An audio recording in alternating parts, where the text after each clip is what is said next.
Hi everyone, I hope you're having a great start to your week. So this week I wanted to share with you some experimenting that I've been doing with the Gelli plate and junk journals. And I have a couple different Gelli plates that I am working with, and I wanted to talk to you about the differences between the two. So one of them is from the actual Gelli Arts brand, and that one is probably the one that most people are more familiar with. I also bought one by Speedball, and the Speedball ones are actually more widely available in stores, at least in my part of the country, and I was able to find them at Michael's, and I believe Joann's had them too. Sometimes they come as part of a block printing kit, and the difference between the Gelli plate and the Speedball printing plate is that the Speedball is made for block printing, which is different. You use different inks with it, and you can still use some of the same types of applications that you would with the other Gelli plates, but I did find out a little bit too late after I bought the Speedball plate that I wasn't going to be able to use acrylic paint on it, which is what I'm used to using on Gelli plates. So that's just a word of advice if you're looking at Gelli plates. What does work on the Speedball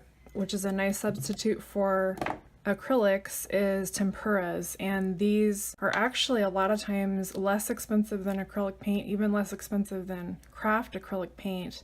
And for instance, I found these 16-ounce bottles at Hobby Lobby, got several of them, and they were each something like $1.20, I want to say, on sale, and even if they hadn't been on sale they would have been around $2 a piece. So I mean, you get a ton of paint, so really great investment, and it'll be like one more tool in your arsenal if you want to have a different type of paint. And there isn't a ton of difference between the tempera and the acrylic. The only thing with tempera is it tends to be more transparent, so if you want a more opaque look you would definitely want to layer, but otherwise it's super easy to work with and it's very similar to acrylics. So for the first part of the video, I want to work on a 5x7 Gelli plate that I got at Hobby Lobby, and this one is not the Speedball. This is the one that is more typically seen in your Gelli printing videos, and it is compatible with acrylic paint. But what I want to use it for today is mainly with distress inks and distress oxides and stamping to start out, and then a little bit later in the video you'll see me pull out the Speedball plate, which will be the rectangular one that is 8x10. You'll notice it right off because it's larger. It has a little bit of a reddish tint to it because it took on a reddish tint when I tried the acrylic paint and it has not come off. So at least it's easy to spot. So right now I'm just going to grab that 5x7 plate and I will get going on that and see what we come up with. Okay, so I just want to show you the packaging. This is the gel press, and this is the one that I got at Hobby Lobby. And if you use your 40% off coupon, this is a really good deal. It was around $9. So it comes in the same type of clamshell packaging that you might already be familiar with if you already have a Gelli plate.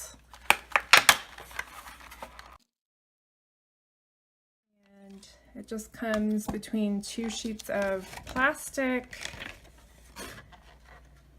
And you always want to save the clamshell so that you can store your plate safely.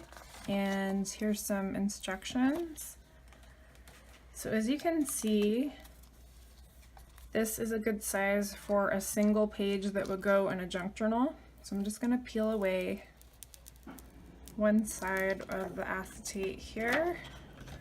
And some alternatives, if you do not have a Gelli plate or you're not interested in buying one, you can really use any type of non-stick surface to get similar effects. And if you watch any of Tim Holtz's videos, there's tons and tons of them out there where he's showing you how to make journal tags from paint or ink that is on his craft mat.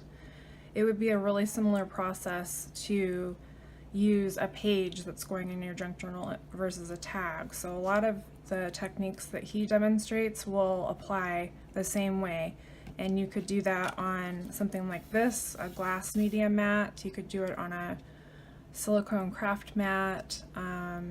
So there are tons of options really to get this mono printing type of effect. So what I'm going to first do is I'm going to take this 8.5 by 11 cardstock that I would normally put in the junk journal, but I'm going to cut it down because I want to be able to size this exactly to my pages so that whatever is going to be on the edge of the gel press is going to go exactly on the edges of the paper, so that there's no overlap of the paper.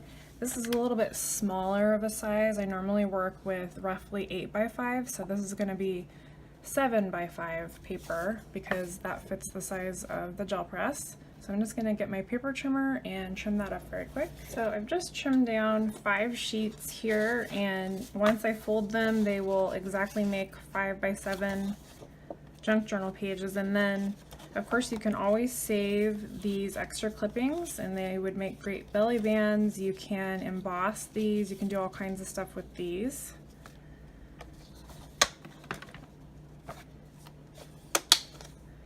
So first off, one of the techniques I'm really interested in trying is going for a patina effect, and you'll see later in the video too that I try that with paint, but this time I'm going to try it with the oxides because there is a cracked pistachio color that I think would work really well as a patina. So what I'm going to first do is just spread out some vintage photo. This is going to be for the majority of the paper, and then the patina I want to try out on the edges.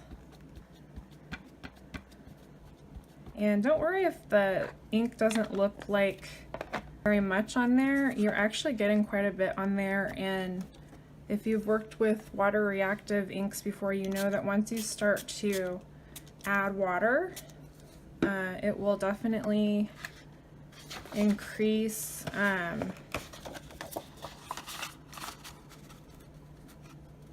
not only increase the amount of ink you can use because you're adding a lot of volume with the water, but you'll get some richer effects, especially with the oxides, because they oxidize and turn different colors, which is cool.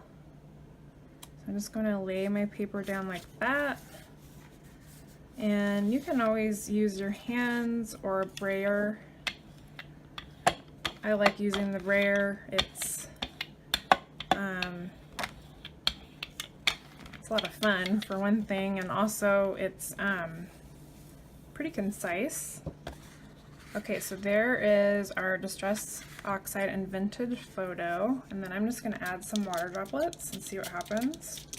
And since it's oxide, I think we'll get some really cool patterns going on. Let me just set aside the jelly plate for a sec, and I'm going to grab my heat tool.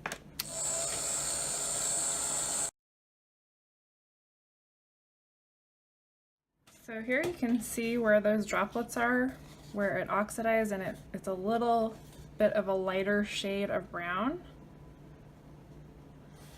And then what I'm going to do next is I'm going to use the remainder of the ink on here to do another sheet.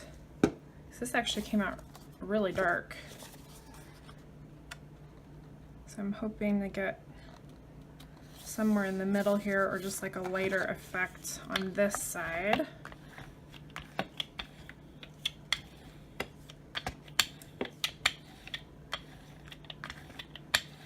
So let's see how we do there. Okay, so much lighter on that side. Actually, I think I'm going to go with a darker green to start and see how that does. This is peeled paint.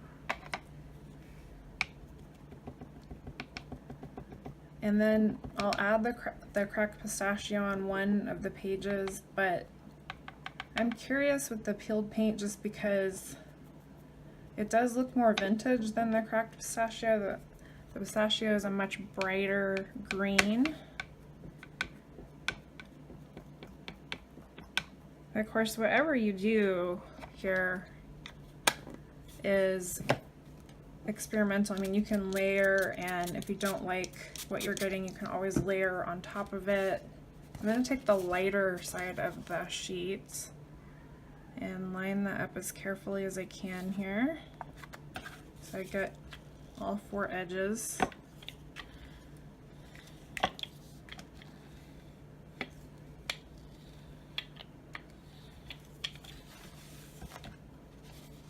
Okay, so that's kind of a cool effect. And then you can always add more water if you want. Get it to oxidize and move around a little bit more. And I don't know how well the jelly plate does with heat, so I'm just making sure to set it aside each time I'm drying because I don't want to melt it.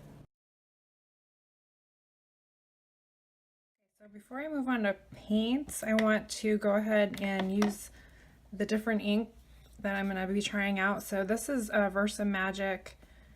This is their teardrop shape, little inkers, and I'm just going to go around the jelly plate.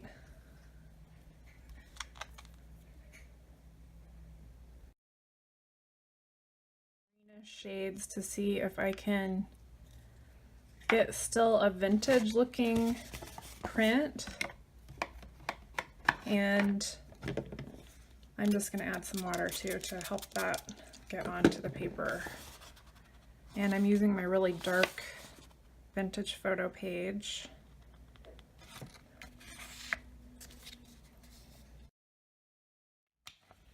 I wasn't able to line that up exactly perfectly, but I'll just get that top edge again.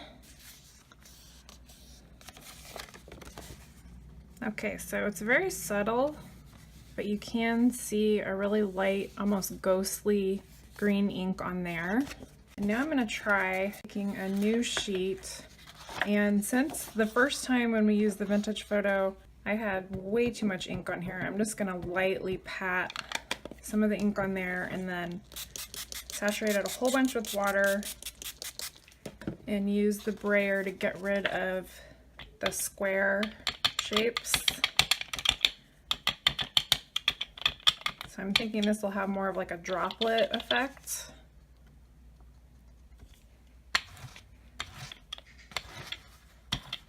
And the cool thing is you never have to waste any paint or ink with the jelly plate. I mean, you can really just keep using it and keep sopping up with extra pages and just never have to let it go to waste. And even some of the paint now is coming up off of the brayer to give a little extra kind of grungy effect. And then you can always go back in and kind of play with it a little bit. This side looks more like when you might have tea or coffee dyed. And then just for fun, I'm going to try some fossilized amber, just because it's a cool yellow color, and I just want to see how it does on top of the vintage photo on top of cream paper. I think that might add something kind of interesting.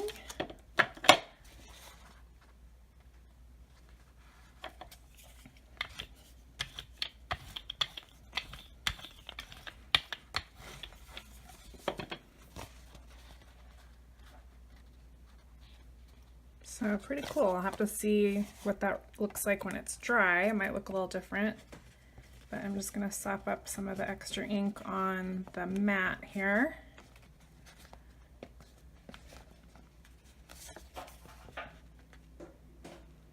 And then there's a color called Frayed Burlap, and Holt himself has said that this is one of his favorite distress colors because of the way the oxide version oxidizes. He says, and I have worked with it and it does do some really cool stuff.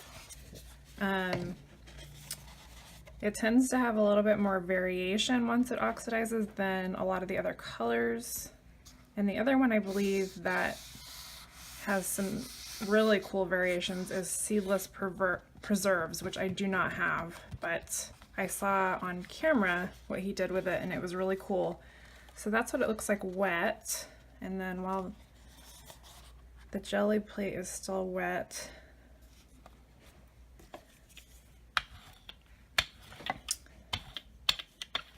and I have a confession to make about the jelly plate and vintage paper in general. Okay, so the coffee dyeing process part of the junk journal for some reason to me is really tedious, and so any way that I can do something a little bit different and get similar results, I was willing to try. And coffee dyeing might be a little bit quicker than this because you can do a whole bunch of sheets at once and then you just need to wait for them to dry. And I'm not ruling out coffee dyeing like permanently or anything, but I mean, this for instance took just a few seconds really, and I really like even just the way that stained right there. It looks like very watercolory. And so let me dry this frayed burlap and show you what Tim was talking about as far as the variation in color. I don't know if you can see it, but it kind of goes to almost a reddish, grayish brown, and then there are some lighter tones in there. And the more you layer, of course, the more variation you're going to get, but really cool effects on there. And we might as well just clean our media mat here with our paper and get some of that extra ink up. And then for the next part of this video, I'm going to be using the speedball plate, and some of it will be narrated and some of it will just be sped up experimenting with paint, and you'll get to see some different cool vintagey effects that I did with the 8x10 plate. As far as the size of the plate being 8x10, this is a good size to work with the junk journal because you can put your layouts in a rectangular way. Just going to show you really quick. So let's say you have a set of papers that you've cut out that have your designs, and or scrapbook paper or coffee dyed paper, and it will just about perfectly fit on the jelly plate. So what I wanted to do was some experimenting in making these pages look more vintage using the plate. So what I'm going to do first is just apply a little bit of brown tempera paint. And like I mentioned before, this being the speedball plate and not one of the gel arts or jelly plates, it's a little bit different. It works a little bit differently than those do. Those are better with acrylics, and this plate is better with block printing ink and tempera. I just put out a thin layer of the brown paint. I'm just going to smooth it over the jelly plate, and then I still have a little bit of paint on my brayer. I can see not very much of it is going down, but you could always brayer around the edges to get like an aged effect around the sides. So it's pretty subtle, but you can see the difference that a little bit of that brown paint makes. Another step I could do is to take some distress ink or distress oxide, depending on what your preference is, and I'm just going to put some down here on my glass mat and give it a little spritz of water. And then I'm going to use a brush. Actually, let me use this foam brush.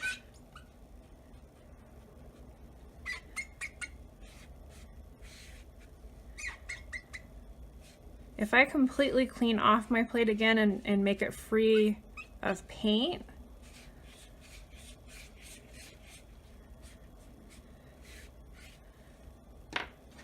I could put the ink pad directly on there. I don't want to do that right now because there's still a little bit of paint on here, but I just am looking to see what type of effect I can get with a little bit of the tea dye, distress ink.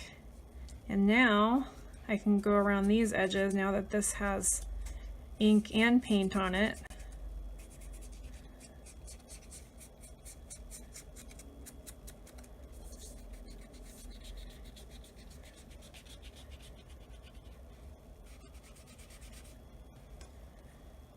Let's get a little bit more from the mat there.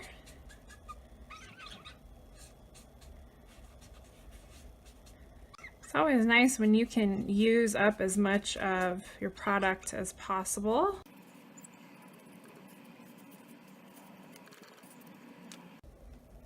So hopefully you can see that on camera, that we have some nice tea dye staining around the edges.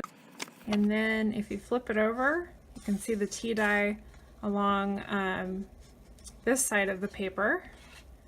So what I'm going to do now, the best way to clean the speedball plate is with nail polish remover.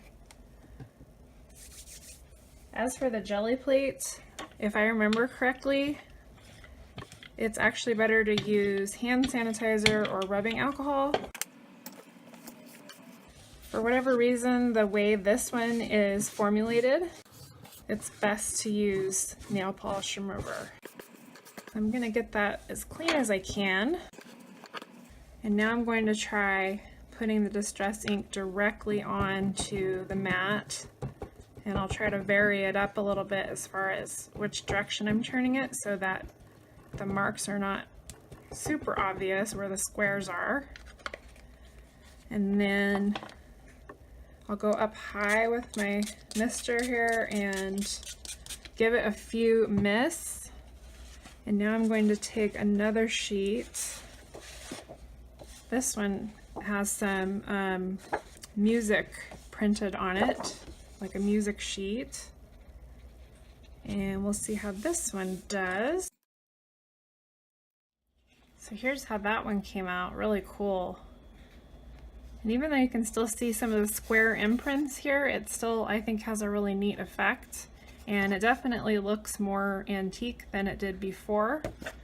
So now what I'm going to do is on this sheet, and because I printed it on inkjet, this is not going to be as waterproof as a laser print would be, but that's okay.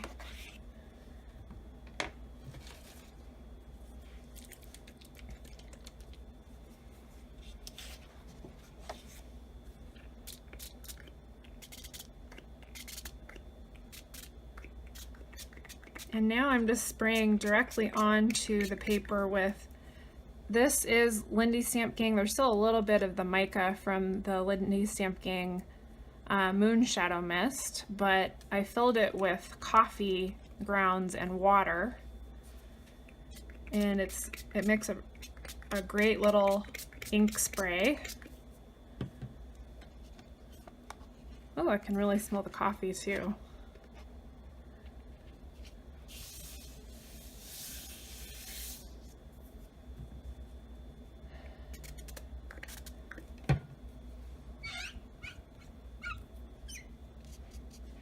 And I'm just going to go around the edges once again with a little bit of what's now coffee ink. And I found with the inkjet prints, if you let them dry, like especially overnight, if you give them a good while to dry, they're a little bit more waterproof. They're not going to be completely waterproof, but the ink won't run as much. And then I'm just going to get into these little edges that you can see that are still white. And it is going to warp the paper a little bit, but that just sort of adds to the aged effect.